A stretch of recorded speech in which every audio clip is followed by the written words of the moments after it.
언니, 요번 달 월급은 밀리지 않을까? 밀리면 안 돼. 시골에 돈도 붙여드려야 하는데. 이때 한 여공이 뛰어 들어오며 말했습니다. 언니, 사장님은 공장을 폐쇄했대요. 1979년 가발 수출 전문회사 YH무역의 여공들의 농생과 사측의 직장 폐쇄가 이루어졌습니다. 한참 농성 중이던 그녀들은 문득 두려움에 휩싸였습니다. 곧이어 들이닥칠 진압경찰들을 생각하면 무서움에 몸서리가 쳐졌습니다. 신민당사로 가자! 누군가의 외침에 187명의 여공들은 신민당사로 피신했습니다. 하지만 이 사건이 박정희 대통령 시해 사건으로 번질 줄은 그때는 아무도 몰랐습니다. 안녕하세요. 역사지존의 역사이야기 5편 박정희 대통령 시해 사건 상편 YH무역과 부마항쟁입니다. 재미있게 보시고 좋아요와 구독 부탁드립니다.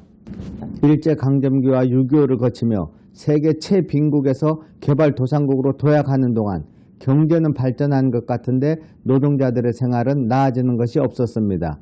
수출 경쟁력을 위한 원가 절감의 최우선 순위로 노동자들의 희생이 가장 먼저 강요당했기 때문이었습니다. 이때 뉴욕의 한국무역관 부관장이었던 장용호는 앞으로 한국 가발의 전망이 유망할 것이라는 것을 알고 무역공사를 사임하고 자기 이름을 딴 YH무역이라는 종업원 10명의 소형 가발 공장을 차렸습니다. 장용호의 예상은 적중했고 불티나게 팔리는 가발 덕분에 공장을 세운 지 4년 만에 종업원 수가 4,000명이나 되고 수출 1,000만 불을 달성하여 철탑 상업 훈장을 받기도 하였습니다.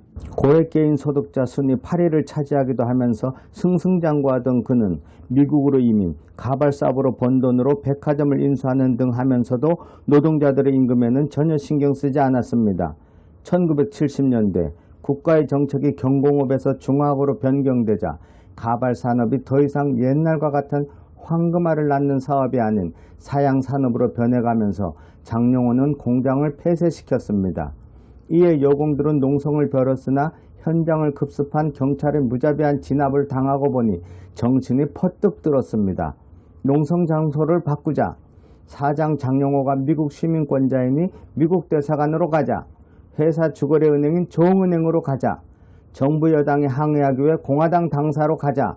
등등의 의견이 분분했으나 야당 당사인 신민당 당사로 가기로 최종 결정하였습니다. 새벽에 335 농성장을 빠져나와 마포구 공덕동 신민당사에 모인 순간 그들은 안도감에 모두 부둥켜 안고 엉엉 울었습니다.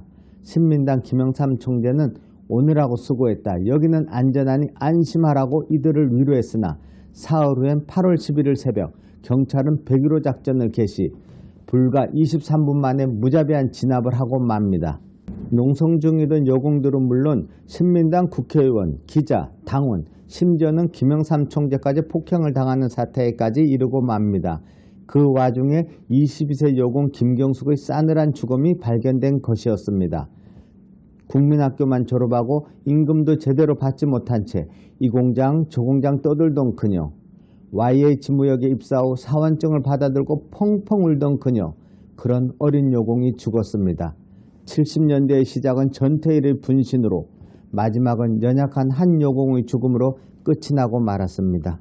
이에 신민당 총재 김영삼은 미국은 이런 정권을 지원하지 말라고 미국에 호소하자 여당인 공화당은 의원 159명 참석, 159명 찬성으로 김영삼 의원의 의원직을 제명시켜버렸습니다. 이에 김영삼 총재의 정치 기반인 부산 마산에서 부마항쟁이 발생하는 계기가 되었습니다. 부산대학교에서 시작된 시위는 늦은 오후부터는 동아대학교 학생들의 합류로 더욱 시위 규모가 커지기 시작했습니다.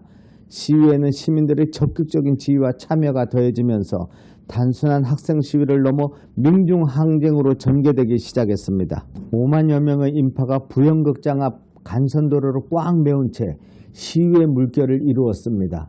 시위의 주도격인 대학생과 퇴근길의 회사원, 재수생, 교복 입은 고등학생, 심지어 상인과 노동자, 접객업소 종업원들까지 가세하였습니다. 이 시점부터 시위는 단순한 학생 시위를 넘어 범시민 항쟁으로 전개되었습니다. 밤이 되어 시민들이 더 많이 합세어 하자 시위는 점차 폭력적인 양상으로 바뀌어 갔습니다.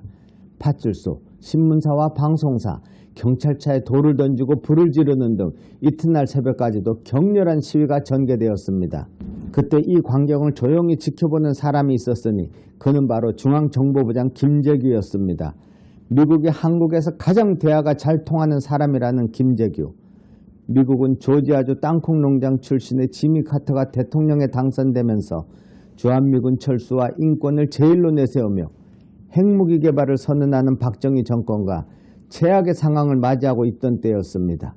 이런 급박한 시기에 중정부장 김재규를 적극 밀어주자 김재규는 미국의 복심이 자기에게 있다고 오판한 것일까요? 아니면 부마 항쟁을 사실대로 보고해도 중앙정보부가 그거 하나 해결하지 못하느냐는 질타와 함께 대통령 경호실장 차재철의 캄보디아에서는 300만 명이나 희생시켜 있는데 우리는 100만이나 200만 명 희생시키는 것쯤 별 문제가 있겠습니까? 라는 강경론가, 이에 동조하는 듯한 박정희 대통령은 시위가 더 악화되면 내가 직접 발포 명령을 내리겠다는 말을 들으며 이미 이 정권의 환멸을 느꼈는지도 모르겠습니다. 그런 김재규가 대통령을 시해하게 되는 과정과 아픈 역사의 시발점이 되는 박정희 대통령 시해 사건 하편 궁정동의 총소리를 기대해 주십시오. 좋아요와 구독, 알람 설정을 하셔서 누구보다 먼저 시청하십시오. 감사합니다.